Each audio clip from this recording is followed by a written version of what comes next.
The other piece of info we wanted to talk about was Jason LaCanfora saying that NFL executives feel that Stephon Gilmore is basically trade bait now for New England, and he's going to be traded at some point in this offseason. What did Lockenfor, I think, said it was a foregone conclusion is basically what he is hearing of Gilmore being traded. We've talked about this one briefly, but maybe not as in-depth as we could. This seems like a really strong possibility that's been brewing for a very long time. Last training camp, the Patriots had to give him an advance in his salary to get him back into camp because he was unhappy with his contract. He puts his house on the market. He goes, right around the trade deadline, the NFL trade deadline last season. He doesn't get moved. They tried to move him or had conversations about moving him before the draft as well last year. So this is a long time coming that Stephon Gilmore and the Patriots are parting ways. Yeah, and I don't know that it made sense for them to need to do it enough at any of those previous points you mentioned. It makes sense now. He needs a new contract. They're going in another direction, giving a 30-year-old corner $25-30 million a year, whatever it's going to be. That's just not where they are as an organization right now. So it makes a ton of sense at this point. Right. The question is, how do they approach it? Are they going to look at a player for player? And maybe you find a player on another team who's in a similar spot at a position of need, right? Corner is not exactly that kind of position of need for the Patriots. Is there a wide receiver somewhere? Is there a safety somewhere who's in this kind of same spot that they can just essentially trade problem for problem? Or do you go into the draft? That's what I would do. I wrote about this last week for 985thesportshub.com. You can check it out. I think what you have to do with Gilmore, look at what the Vikings did with Stephon Diggs last year. They traded him for, and it was a bunch of picks, but we're just going to highlight, they traded him for a first-round pick. They then used that first-round pick on the same position. So, yes, you give up an established veteran, but an established veteran who wanted out, and in exchange, you get younger at the position, you get more affordable at the position. If you hit on the pick, you still get a good player. Obviously, that last one's a big if, but, Diggs was under contract. Diggs, I think, had 4 years left on a 5-year deal when they made that trade. He's also younger than Gilmore and wasn't coming off a knee injury. So the value's not quite the same. The Vikings, I think, they moved into the top 15, right? Where was Jefferson taken? Or was he 18? 22. They're at 21. Right before the Patriots pick, because if you remember, the Patriots were on the phone. Nick Casario, Bill Belichick, they make the pick. The Vikings make the pick for Justin Jefferson. The Patriots traded out of 23 like 30 seconds later. So I would say that, again, in some sense, the value isn't quite there, but I would argue Gilmore just inherently as a player is more valuable than what Stephon Diggs was at this time last year, just being a cornerback. Obviously, he needs a new contract. That doesn't help. So a first-round pick may be a stretch, but a team I'm looking at is the Green Bay Packers. They're sitting at number 29. It was made painfully obvious last year, Evan, in that NFC Championship game. Just Jair Alexander, and as good as he is, and I think the world of Jair Alexander as a corner, he needs some help on the other side, or it's not going to matter, right? He can't cover every receiver on the field. He can only cover one guy. And the Packers, they need to sell out. They need to go and make a run. Aaron Rodgers' window is closing, right? So can you get 29 for maybe Gilmore and you throw a fourth, a fifth in there, something, and then you use that pick on a corner? Maybe it's Asante Samuel Jr. or somebody I've seen mocked there. Something like that where you mimic the Stephon Diggs trade. Another team I think that now should be in play for Stephon Gilmore, they weren't until yesterday, is the Arizona Cardinals, because they're starting to build up quite the roster, but they're missing one thing, a secondary. They have Budda Baker, who's good, but, Patrick Peterson isn't quite Patrick Peterson anymore. They have an aging Byron Murphy. I think that's something where, can you get a first-round pick from a team that's just desperate and will overpay for an elite corner? And then they're a little bit higher in the draft, the Cardinals. I don't remember exactly where they are.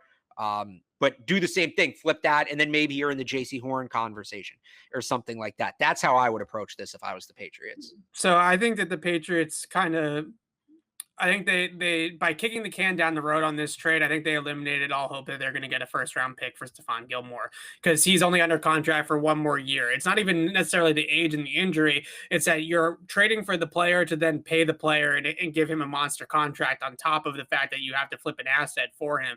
So I wonder if the best possible scenario for them, and I think there are some things that are in play in the top 50, maybe Dallas trades their 2nd-round pick to the Patriots for Stephon Gilmore, but I actually would call Dallas and try to orchestrate a deal around Michael Gallup and Stephon Gilmore. Maybe Dallas gives you Michael Gallup in a 3rd and you send back Stephon Gilmore to the Cowboys.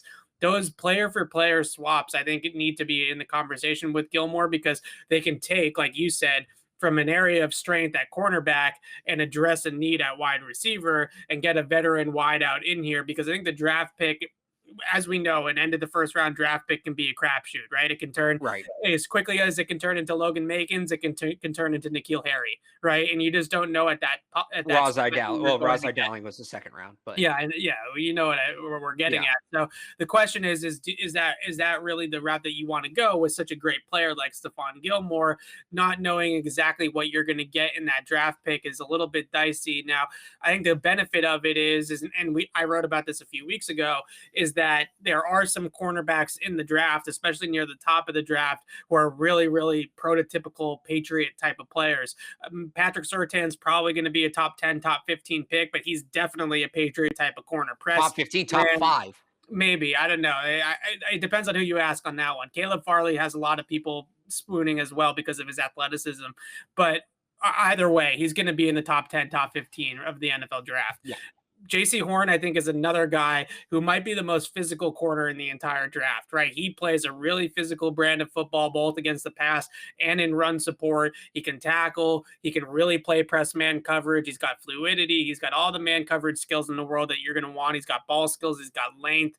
He went to South Carolina, just like Gilmore, right? You know, there's a lot of things that he resembles in a Patriot type of corner as well. So there are guys in the draft, especially in that first round conversation at 15, that the value is going to be there, and the skill set and the translation into the Patriots defense is 100% going to be there. Now, none of us really are clamoring for the Patriots to take a corner in the first round necessarily, but if they lose a guy like Gilmore, they need to have somebody in that spot that can start and play productively right away. You can't really go with let's see what happens with Jawan Williams at that spot, or let's put Jason McCourty there at that spot at his age. I think that's a losing proposition. So somebody next to on the other side of JC Jackson needs to be a ready tailor-made corner. And I think that there's a bunch of options in the first round there that I just mentioned. I don't know if Farley is necessarily their type of guy. He's pretty raw, but Patrick Surtain and JC Horn in particular are two guys that definitely check a lot of boxes for the Patriots.